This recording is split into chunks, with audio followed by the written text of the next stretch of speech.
మరి ఆ పాకిస్తాన్ కరాచీ జైల్లో 14 నెలలు ఉన్నారంటే మామూలు విషయం కాదు. మనం ఎప్పుడు కూడా జైలుకి వెళ్తాం అనుకోని మనుషులము, మనం 14 నెలలు ఉన్నాము అంటే ఎంతో మనోధైర్యంతో ఉంటేనే ఉండగలం.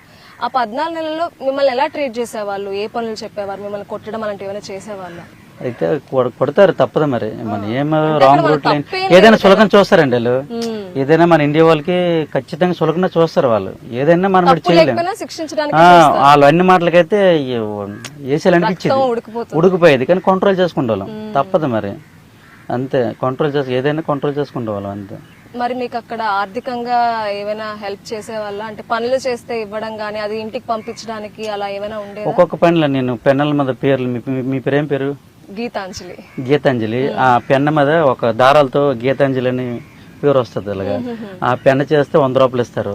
ఒక రోజుకు 10 పెన్నులు చేస్తే 1000 రూపాయలు వచ్చింది అనుకో. ఇంట్రెస్ట్ ఉంటే 10 పెన్నులు, లేదా ఇంట్రెస్ట్ లేకపోతే 5 పెన్నులు చేస్తాను.